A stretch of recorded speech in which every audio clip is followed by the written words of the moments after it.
नमस्कार दोस्तों। आज हम बात करेंगे पाइल्स के बारे में। पाइल्स मतलब बवासीर। ये बवासीर है क्या? इसे अगर मैं आप एक आम लेमन लैंग्वेज की भाषा में आपको समझाना चाहूँ तो ये कह सकता हूँ कि this is the varicose veins of anus. जो भी आपकी गुदा के आसपास की जो खून की नसें हैं उनके अंदर उनकी वेरिकोसिटी है। ये एक डिफॉर्मिटी है जो कि बहुत ज़्यादा परेशान करती है लोगों को। किसी को खून आता है, किसी को इसमें दर्द भी होने लगता है। पर इसकी मुख्य वजह क्या रहती है? सबसे मुख्य वजह है कब्ज।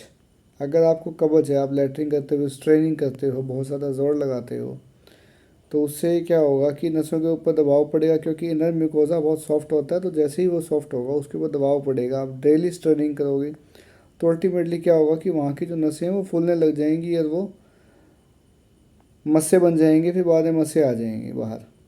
जब इसके लेवल होते हैं अलग अलग, ग्रेड 1, ग्रेड 2, ग्रेड 3, ग्रेड 4, ये 4 ग्रेड्स होते हैं पाइल्स के।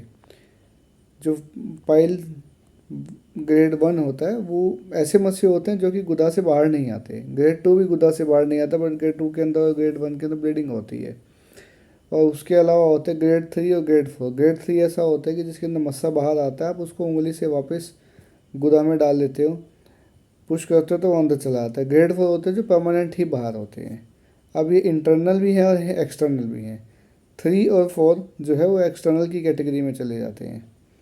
अब ये समझिए कि कब्ज़ की वजह से ये तो हो गया, बट आगे हमने ऐसा क्या खान पान करना है जिसकी वजह से हमें ये बार बार ना हो? तो उसमें बड़ा सिंपल सी चीज़ है कि आपको जितना हो सके फाइबर रिच डाइट लेनी है। आप फ्रूट्स लीजिए, सैलड लीजिए, और जितने भी ग्रेन्स हैं आप ग्रेन्स खाइए। इसके अंदर फाइबर बहुत ज़्यादा होता है।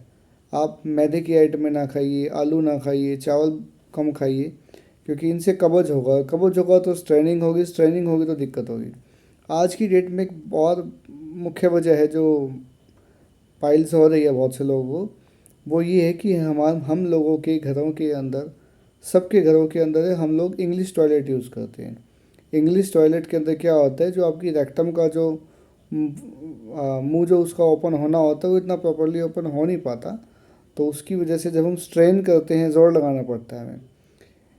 अगर आप उकड़ू बैठ के इंडियन टॉयलेट के अंदर जा सके तो बहुत अच्छी बात है, नहीं तो आप इंग्लिश टॉयलेट के अंदर को भी इंडियन टॉयलेट जैसा बना सकते हैं। आप उसके अंदर अपने पैरों को चौकी के ऊपर रखिए, उससे आपके पैर बैंड हो जाएंगे। तो जो आपका जो गुदा है, गुदा मार्ग है, वो डायलेट हो जाएगा। जैसे ही डायलेट होगा तो पोटी आराम से आएगी, आपको जोर नहीं लगाना पड़ेगा। अब अगर किसी को ये हो गई है तो उसका इलाज क्या करना है? इसके लिए बहुत से घरेलू उपचार भी हैं, सर्जिकल भी है, और एक पैरा सर्जिकल प्रोसीजर भी है, श्वास उत्तर कहते हैं जिसको आयुर्वेद में। जो घरेलू उपचार हैं उसके अंदर सबसे पहले तो ये है कि आपको कब्ज नहीं होनी चाहिए, तो आप अपने खान पान पर ध्यान देंगे। ये सब को लीजिए, जितना लेंगे बहुत अच्छा रहेगा। हल्दी लीजिए, हल्दी के अंदर शहद डाल के उसका पानी पी सकते हैं आप।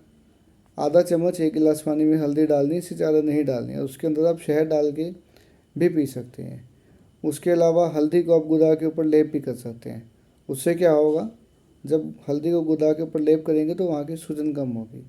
एप्पल साइडर विनेगर का आप इस्तेमाल कर सकते हैं, उसको पी सकते हैं। उससे भी आपको कॉन्स्टिपेटेड नहीं होगा तो बहुत अच्छा रहेगा। अब जहाँ तक बात है इसके आगे डॉक्टरी वाले इलाज की, तो उसके अंदर तो आपको लेज़र से सर्जरी करवा सकते हैं। हेमरॉइड्स भी कहते हैं इनको, तो इसको हेमरोइडेक्टमी भी करवा सकते हैं। रबड़ बैंडिंग भी होती है उसके अंदर, लेज़र से भी होता है इसके अंदर, और सेटाउन थ्रेड भी बांध देते हैं।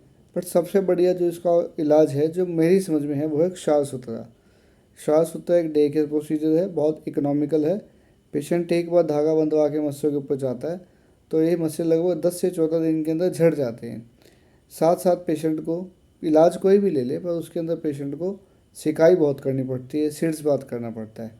अगर सिट्स बात करते हैं तो सिट्स बात करने के अंदर का जो पानी है उसके अंदर आप फिटकरी डाल सकते हैं, उसके अंदर आप हल्दी डाल सकते हैं। और एक इसके अंदर हम लोग क्या करते हैं, जब श्वास सुता करते हैं तो श्वास सुता करने के बाद हम लोग जात्यादी तेल का उपयोग करते हैं। जात्यादी तेल क्या करता है कि गुदा को लुब्रिकेट भी करता है, डिसइंफेक्टेंट का काम भी करता है, वो हीलिंग प्रोसेस को भी बढ़ाता है। अगर आपके घर में, परिवार में किसी को भी बवासीर है तो आप आके हमसे संपर्क कर सकते हैं। हमारा नंबर है 9996613551। सहयोग हॉस्पिटल, बस स्टैंड के पीछे, उकलाना मंडी, डिस्ट्रिक्ट हिसार। ये बहुत सिंपल सा डे केयर प्रोसीजर है। इसमें बहुत ज़्यादा टाइम नहीं लगता हमें करने में, 30 से 35 मिनट लगते हैं और हम पेशेंट को 2 से 3 घंटे के बाद घर भी भेज देते हैं। धन्यवाद।